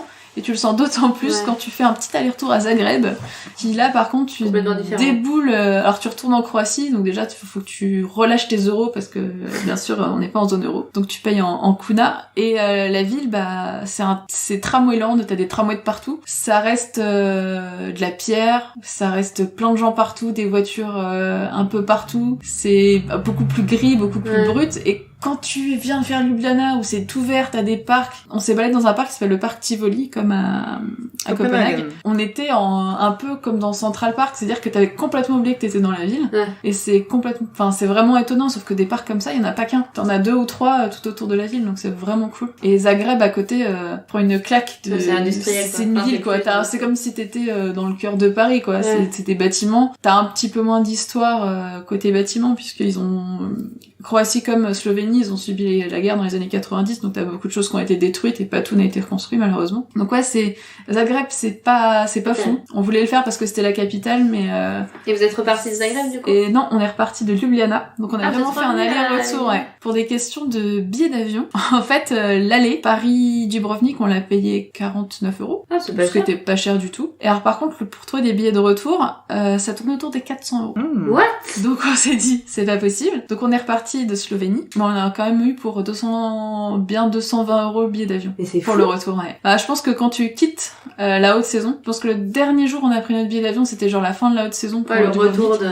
Et le retour, on était déjà mi-septembre et on quittait à mon avis la haute saison et les prix c'était n'importe quoi. Et c'était pas une question de le prendre le lundi, le mardi ou le mercredi. Ouais. Hein. On a fini par rentrer le samedi parce qu'en fait ça ne changeait rien du tout niveau prix. C'est fou. Ah non, c'est assez étonnant. Et donc aussi autre dépense à faire très attention quand tu voyages en Croatie, c'est la Bosnie, parce que tu es obligé de traverser la Bosnie à un moment. Faut savoir que la Bosnie a une toute petite enclave au milieu de la Croatie qu'on a traversé en voiture. Bizarre tous ces pays. On a traversé en voiture et en fait autant tu as du réseau 4G avec ta data partout dans ton forfait pour la Croatie et la Slovénie, autant la Bosnie fait pas partie du forfait. Et donc mon téléphone servait de GPS. Et je me suis pris 46 € de facture pour 10 minutes de voiture. La vache. Voilà, 3 MO, très exactement, ce qui est pas beaucoup. Ah putain, ça fait cher Voilà. le MO, hein. Je remercie les notifications Facebook à ce moment-là. Parce qu'en fait, c'est exactement ça. Mon téléphone était juste... Enfin, j'avais pas désactivé, j'ai reçu des notifs, Facebook, Twitter. Et dès que t'as les apps ouvertes, Ouais. Et je les ai pas ouvertes, mais de toute façon, c'était trop tard. Donc voilà, 3 MO, 46€, faut le savoir. D'accord, donc éteignez, enfin ne soyez pas en 4G. Très passer surprenante en Bosnie. cette Bosnie. c'était Voilà. d'un truc fou, C'est bizarre genre parce des que la gens sur la partie manche. où est Dubrovnik en fait n'est pas reliée au reste de la Croatie. Non, en fait, ouais, Dubrovnik bizarre. est vraiment à part. Et oui, parce que la géographie, elle est chelou, la C'est Croatie. très Ils ont bizarre. pris toutes les côtes. La géographie, ouais, la Il y a un Croatie endroit prend sur la toute la frontière qui côte. appartient à la Bosnie. Ouais. Exactement, ce petit trou, je crois que ça s'appelle Neum, de Neum, N-E-U-M. Et c'est très vraiment bizarre. une zone particulière. Donc tu passes une douane à l'aller, au retour. Ouais, En t'es fait, obligé tu de passes passer, 2 en fois fait, la ouais. frontière. Et comme en plus, pareil, dans le train, on a passé la frontière, en fait, entre Ljubljana et Zagreb. Donc on s'est fait contrôler 2 fois. 2 fois à l'aller, 2 fois au retour, hein, parce que tu te fais contrôler par la Slovénie et par la Croatie. Donc ouais, on a passé pas mal de frontières pendant les vacances. Mais ça va. Ça se passe bien, ça se passe tranquillement. Ils nous ont jamais emmerdé pour quoi que ce soit. Tout petit, la Croatie. En fait, par rapport à la France, c'est pas très grand, hein. Bah non, quand on les a battus à l'Euro mondial, ils avaient dit que c'était un tout petit pays. Oui, c'est Et vrai. d'ailleurs, ils sont pas rancuniers ni quoi que ce soit, hein. Bah, bien sûr. On n'a jamais eu Ah ouais, aucune non, mais remarque c'est vrai, du cette fait qu'on soit Oui, c'est français. vrai qu'elles auraient pu. Ouais. Et quand on est passé à Zagreb, il y avait encore des panneaux avec les résultats du match de la finale affichés. Il y avait Pour pas leur de... rappeler tous les jours, Bah, vous tu sais, avez perdu. il y avait pas d'insultes envers la France ni quoi que ce soit. Mais On de toute façon, manquerait plus que ça. on avait vu des images de liesse dans le pays. Ils étaient Mais hyper oui. contents d'être en Ouais, finale. bah, donc, c'est clair. C'est déjà bien pour eux. Exactement. Après, côté bouffe, parce qu'on n'a pas trop parlé, à part de poissons et de fruits de mer, c'est assez particulier parce que tu as un peu l'impression de manger en parlant chez ta grand-mère. C'est-à-dire qu'ils font beaucoup de ragoûts, de soupe, de plats que tu vas vraiment manger plats à en la sauce, quoi, cuillère, un des truc, plats en Ah, sauce. Ils sont très gibier, donc du chamois, du sanglier. En Slovénie, parfois il y a de l'ours en saison quand ils font les chasses pour réduire la population. C'est pas gustativement des trucs de fou, mais C'est c'est bien quand même... nourrissant. Oui, C'est quand même, ouais, c'est très nourrissant. Ça reste convenable, quoi. Après, en dessert, par contre, ils sont un peu plus plaisir, ils sont plutôt bien niveau sucré. En Slovénie, tu vas trouver des trucs un peu plus autrichiens, de la sorte de tarte aux pommes, des strudels avec, avec de la pomme. Ils ont aussi des très très bons glaciers à Ljubljana. Entre autres, un glacier qui s'appelle Cacao. Ils font des glaces au chocolat, mais chocolat à tout ce que Cacao, tu veux. non Et côté Croatie, tu trouves pas mal de bouffe bosniaque. Donc ça va être des saucisses, mais genre un sandwich, t'imagines une sorte de kebab avec 10 saucisses dedans. Pour eux, 10 saucisses, c'est un peu le plat de base pour Ça une m'écoeure. personne. Ouais. Non, mais c'est... La Grèce gagne c'est sur la classe. bouffe. Et D'ailleurs, d'ailleurs, pour les végétariens surtout. à savoir, un restaurant à Dubrovnik qui est excellent, qui s'appelle le Taj Mahal, Ah. et qui c'est la nourriture bosniaque. On Normal. le dirait pas Normal. comme ça, hein. Normal. Non mais ouais, c'est vraiment un bon voyage. Pays très surprenant, pays très cool. On n'a pas eu de péripéties cheloues, de gens bizarres croisés dans la rue. Il y a un endroit un peu bizarre où on a été à Ljubljana, c'est... Alors je me souviens plus exactement, c'est une zone avec des artistes en fait, une sorte de squat géant. Comme Christiania. Alors ils essaient de le comparer à Copenhague. Christiana, sauf qu'en fait c'est tout petit. Et j'ai l'impression qu'ils sont en train de le détruire au fur et à mesure pour Ah ouais. essayer de virer les gens. Donc tu retrouves des trucs un peu d'artistes partout sur tous les murs, beaucoup de tags, beaucoup de sculptures un peu chelous. Mais c'est... voilà, ils te disent faire attention quand tu y vas, ça peut être dangereux. Franchement on l'a traversé, on a croisé personne et ça va quoi. Pas de choses folles qui nous sont arrivées pendant ces vacances. Malheureusement, nous Non, n'avons en tout pas cas, vomi en c'est- bateau. Non, mais Ça c'est pas va, grave, tu donnes maintenant. envie d'y aller, c'est bien. Ouais, non, c'est surtout la Slovénie. J'ai beaucoup aimé, enfin préféré la Slovénie à la Croatie. Après pour Parce que tu tourisme, t'attendais peut-être à bah, moins de choses Ouais, ça, finalement on de la connaît Slovénie. moins, Bah oui, et puis c'est le côté vert, moins de gens, tranquillité en Oui, fait. Quand la Croatie est quand même vachement plus touristique C'est vrai. et très Game of Thrones de partout. D'accord. Alors on va faire une toute petite pause et puis on revient pour parler des films parce qu'on a été un tout petit peu au cinéma avec une exclusivité Anaïs. Mondial. Exclusivité mondiale. Worldwide. Donc Anaïs, tu vas nous J'ai hâte parler de savoir. de Bohemian Rhapsody. Au moment où on enregistre le podcast, Je suis sous embargo. Anaïs est sous embargo. Marie n'a pas vu le film. Non, moi Laure non n'a plus. pas vu le film. Mais Je j'ai n'ai hâte. pas vu le Mais film. elle comment avait ça une finit tête, elle avait une tête qui me fait très peur. Et en fait, on ne sait pas puisque personne ne nous a rien dit sur ce film. C'est vrai, tout à fait. Et j'ai le droit, donc le jour où le podcast est diffusé, j'ai le droit de parler du film, donc j'en profite. Non, j'avais très peur aussi de ce film. Enfin, en fait, j'avais autant hâte que j'avais peur de voir le film, parce que c'est donc le film qu'on a vendu comme étant sur Freddie Mercury, et qui a changé plusieurs fois d'acteur, de studio, de réalisateur. C'est un peu le projet maudit que tout le monde s'est passé un peu dans les pattes.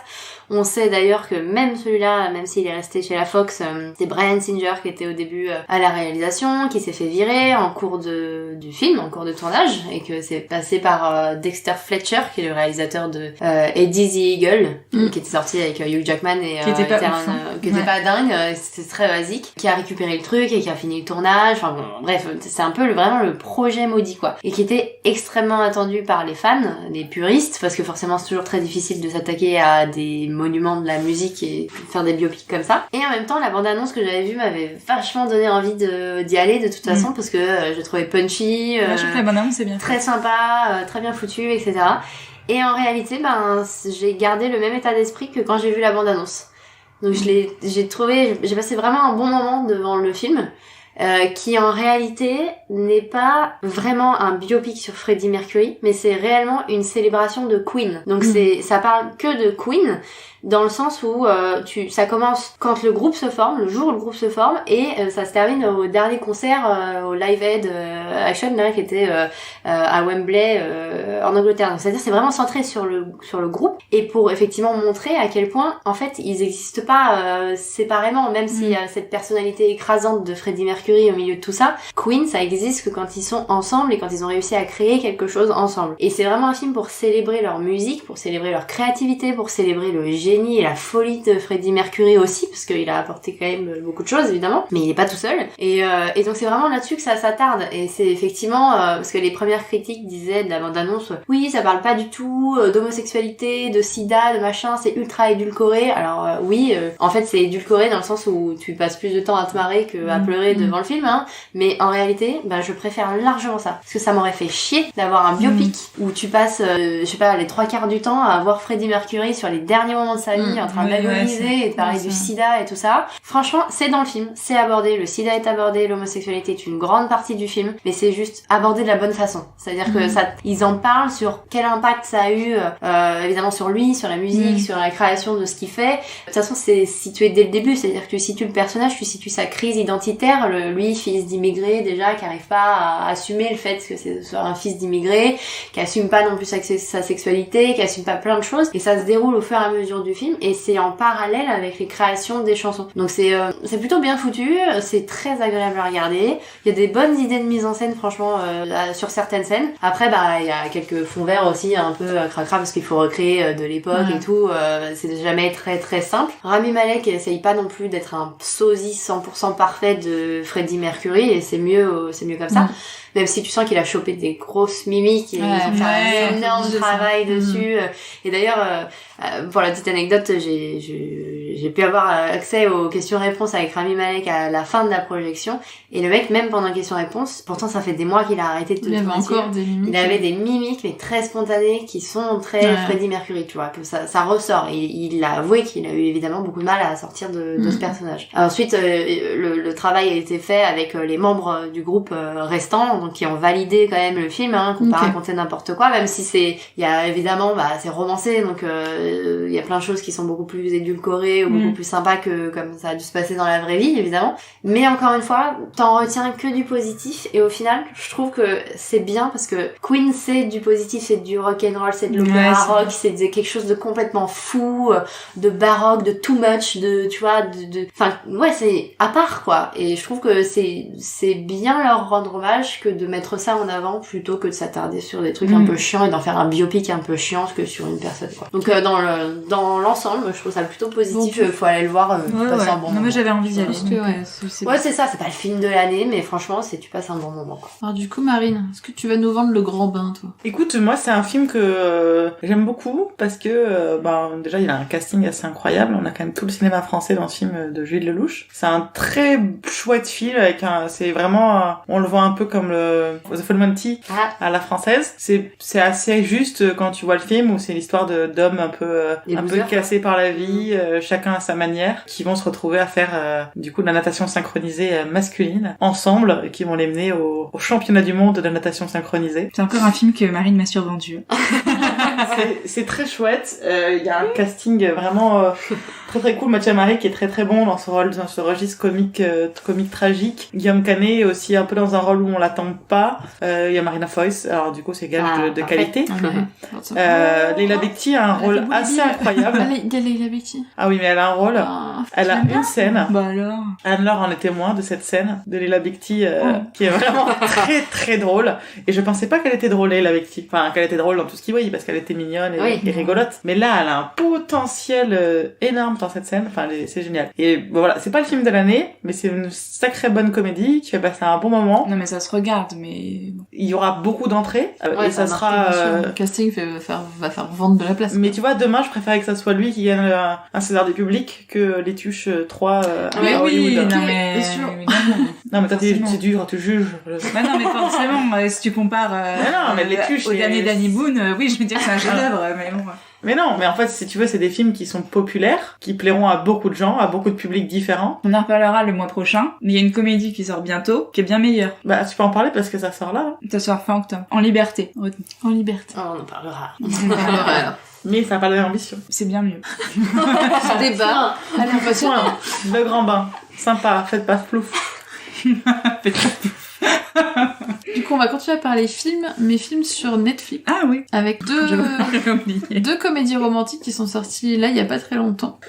Comédie romantique. Un peu teenager romantique, on va dire. Teen movie, donc il y a À tous les garçons que j'ai aimés et Sarah Burgess is a loser. Alors parlons d'abord du point commun entre ces deux films. À part Netflix. C'est la nouvelle coqueluche adolescente. J'avoue que il m'a fait un certain effet. Alors c'est le mini Mark Ruffalo. Ouais, ça c'était une grosse merde. Ah, mini Mark Ruffalo, c'est pas mal. Mais ouais, mais moi ça m'a... Il y a quelque chose. Ah mais oui, mais c'est vrai. Ça m'a un peu perturbé moi, tu vois. Qui aime beaucoup Mark Ruffalo, très charmant ce jeune homme. Voilà. Il a 22 ans, mais... Une nouvelle coqueluche de Netflix, du coup, qu'ils utilisent dans tous leurs nouveaux films à destination d'un public féminin plutôt jeune. Ouais. Du 16 à 25, 35, quoi. Nous. Oui, ça marche. Ça marche. Nous, on est dedans, Mais je sais pas, je pense qu'il aspire quand même un peu à d'autres choses parce que du coup, vu que je l'aime bien, je me suis renseignée sur lui. Et il disait qu'il était très fan de Gaspard Noé, par exemple. Ah oui, son film préféré, c'est Love. Mais bon, le sujet n'est pas Noah Centineo. Donc oui, il y a deux films qui sont sortis et qu'on fait pas mal parler d'eux.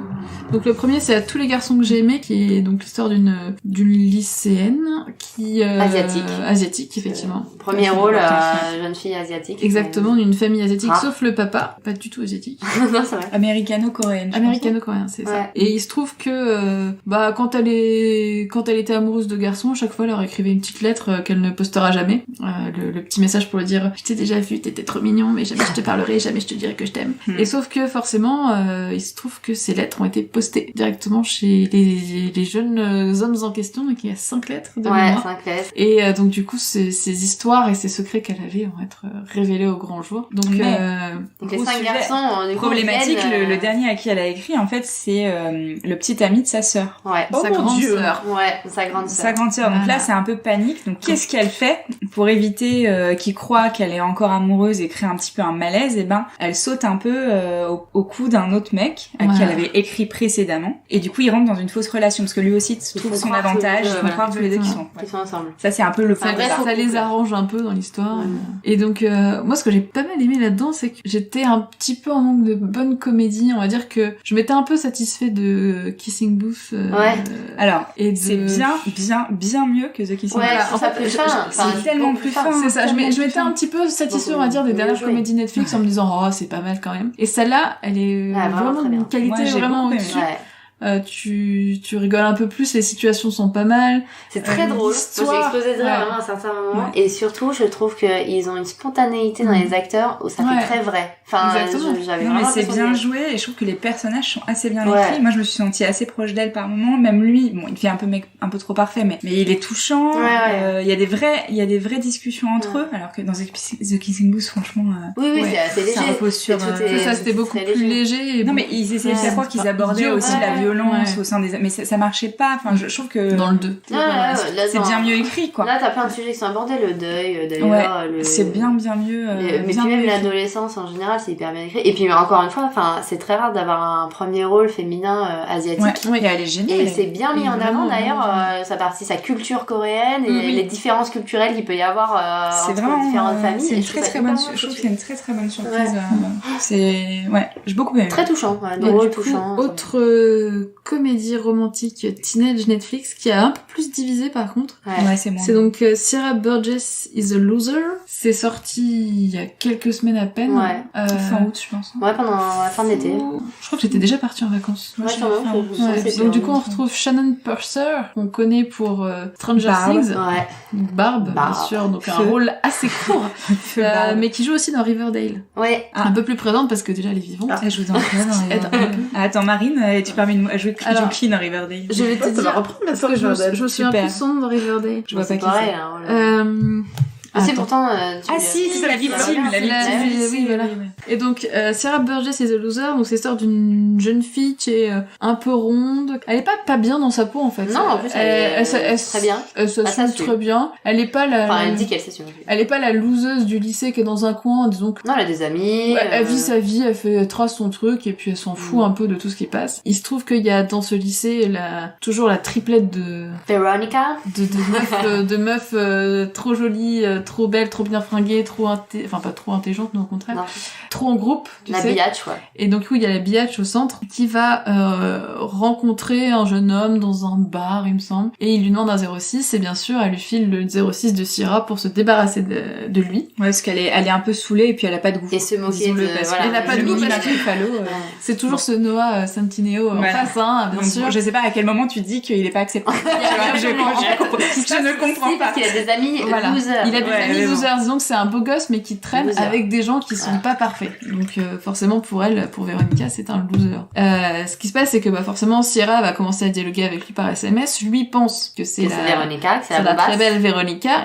Elle, Sierra, elle commence à se rendre compte que c'est pas elle qui parle. Et du coup, ça va être un petit peu Cyrano de Bergerac, avec des échanges de rôles, avec une relation épistolaire mais par SMS entre les deux. Puis après par caméra. Donc forcément, va y avoir une complicité entre les deux jeunes filles qui sont pas censées à aucun moment s'aimer et devenir amies. Et c'est peut-être ça le plus intéressant dans le film. Voilà. Ah ouais, grave. Moi, je vais donner mon ressenti. Je l'ai vu du coup dans l'avion et j'avais beaucoup d'émotions dans ce film parce que je me suis retrouvée un petit peu dans toutes ces histoires que j'imaginais, que j'inventais dans ma tête quand j'avais envie de faire des crasses à quelqu'un, que de toutes ces trucs où je me dis j'aimerais bien qu'ils me confondent avec machin et puis en fait ils se rendent compte que c'est moi et que je suis trop bien et que voilà. Et je me suis vraiment retrouvée dans Sierra, de son côté maladroite, de mal gérer les choses, de pas dire les choses au bon moment, et du coup j'étais très touchée émotionnellement par ça parce que je me suis un peu retrouvée en elle. Moi j'ai été très dérangeant. Moi je me suis pas fait chier, mais par contre j'ai été extrêmement dérangée en fait par la morale de ce film parce que je trouve que tout ce qu'elle fait du début à la fin du film c'est ignoble. Elle manipule des gens. C'est pour ça elle utilise des gens. Non mais franchement je trouve ça dégueulasse et il y a un article qui est sorti d'ailleurs qui a dit à un moment donné, pas trop spoiler le film, mais elle utilise la Véronica pour faire un vrai faux date avec le mec et elle le force à l'embrasser, faire les yeux, etc. La scène du baiser qui est un petit peu spéciale. On aurait crié au scandale, en mode, mais c'est horrible. C'est ce qui a été dit, c'est le consentement, quoi. Voilà, si tu tournes le film en version, t'inverses les rôles féminins, masculins, le film devient très très gênant. Il est ultra gênant, puis même la crasse qu'elle fait, enfin bref, elle fait plein de crasses, je trouve, puis même l'utilisation de la fille, alors que très vite, au final, Véronica, tu te rends compte que c'est pas une biatch, qu'elle a plein de raisons aussi d'être comme ça. Et c'est pour ça qu'il y a un moment dans le film où je trouve ça mauvais, quoi, tu peux plus la soutenir, en fait. Il y a un moment où tu dis, t'es allé trop loin, là c'est pas possible. Même sans t'être rendu compte de tout ce qui s'était passé, c'est abusé. Ouais, ça, du coup, moi, ça m'a gâché le côté, enfin, du coup, je trouve pas ça mignon, tu vois, parce que je la trouve mauvaise, quoi, cette fille, elle est pas... Non, c'est moins, effectivement, si tu compares de toute façon à tous les garçons que j'aimais, c'est clairement moins mignon. Oui.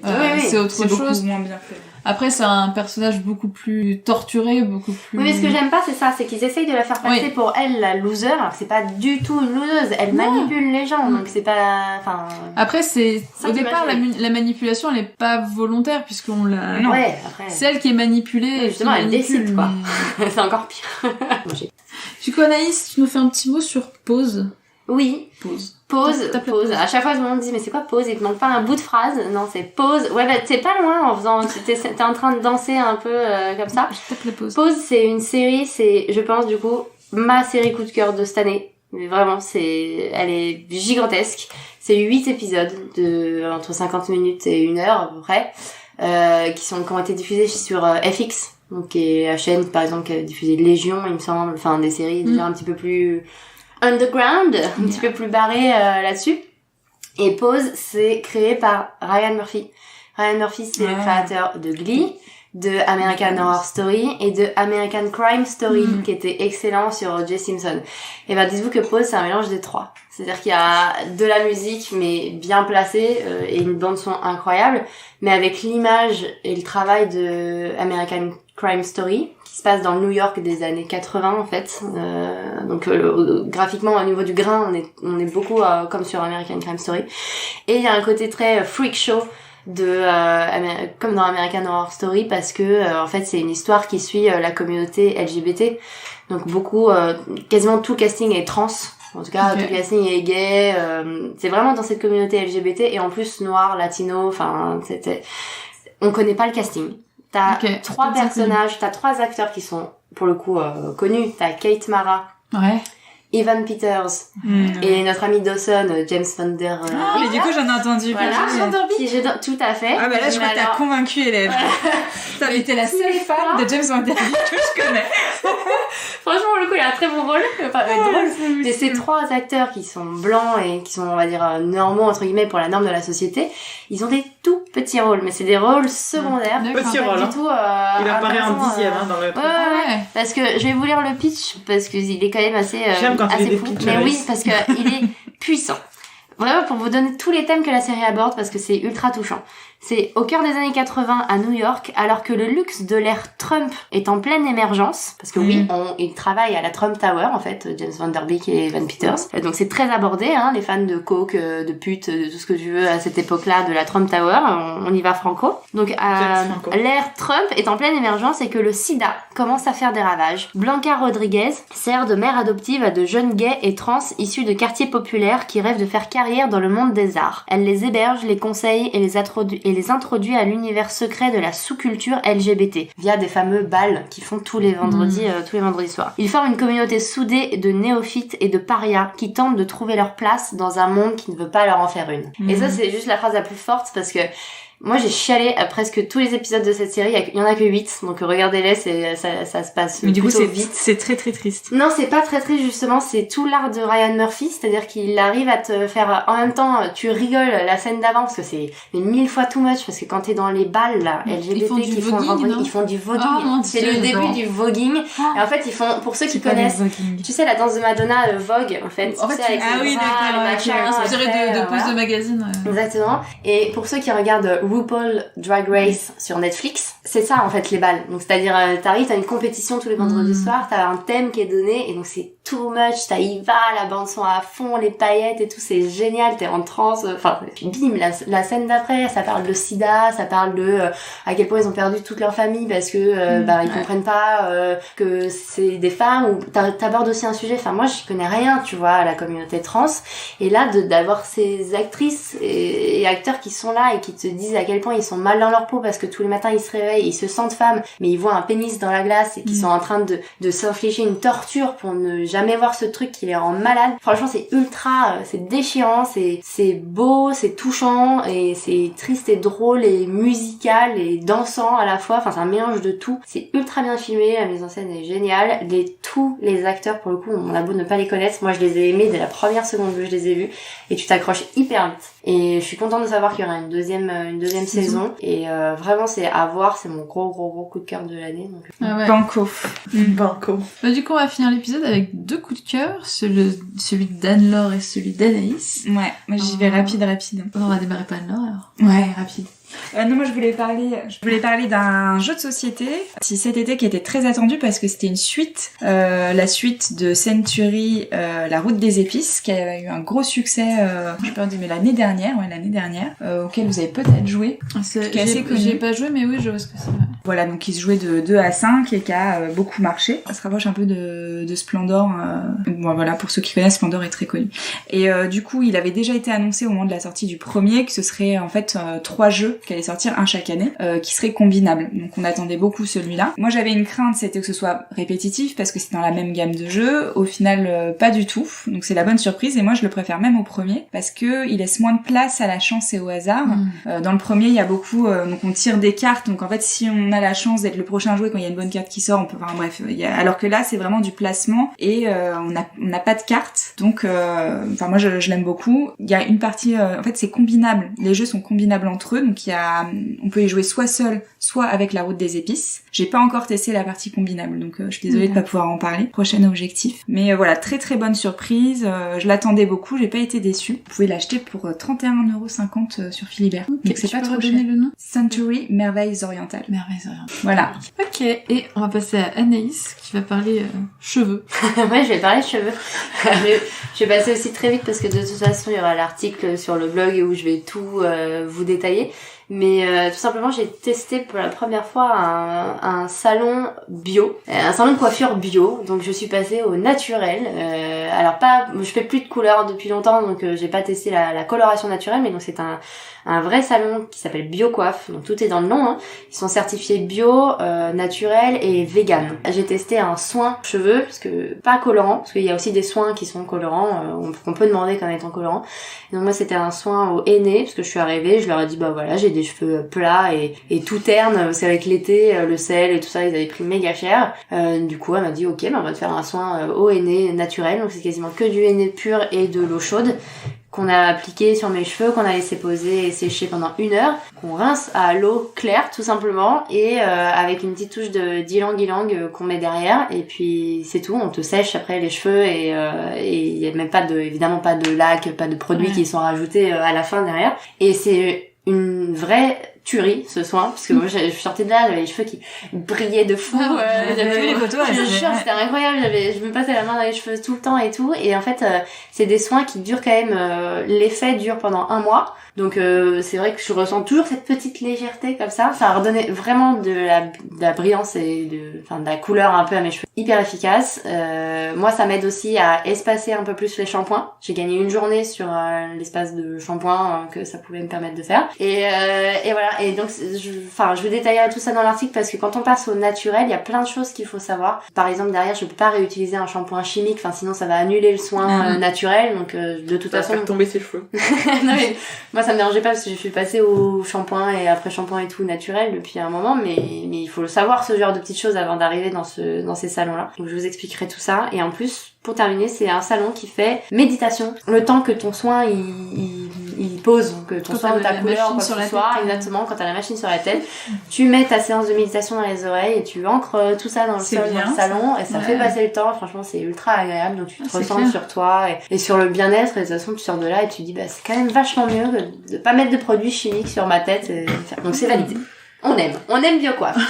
La méditation chez le coiffeur. BioCoiffe, en plus, il y en a 5 à Paris et c'est en train de se franchiser un peu partout en France, donc ça va débarquer un peu partout et je pense que ce sera une norme qui va vraiment se développer un peu partout et c'est très bien comme ça. De toute façon, on va consommer de plus en plus naturel. Tout à fait. Et c'était tout pour aujourd'hui. Merci à tous de nous avoir écoutés. C'était donc un nouvel épisode de C'est arrivé près de chez nous. Le podcast est donc bimensuel. On se retrouvera. En attendant, vous pouvez nous retrouver sur tous les réseaux sociaux et sur le blog We Are Girls. Il y a toutes les informations des filles qui sont en information du podcast. Vous pouvez retrouver les comptes Twitter, Instagram d'Anaïs, de Marine et d'Anne-Laure. On vous fait un gros bisou. On vous demande de vous abonner, de nous mettre des notes sur iTunes. De nous faire les commentaires. De envoyer des commentaires, des retours. Si vous avez eu des questions sur la Croatie, sur Game of Thrones. Sur Game of Thrones. Sur Game of Thrones. Et voilà, n'hésitez pas. Et puis à très vite. À bientôt. Au revoir.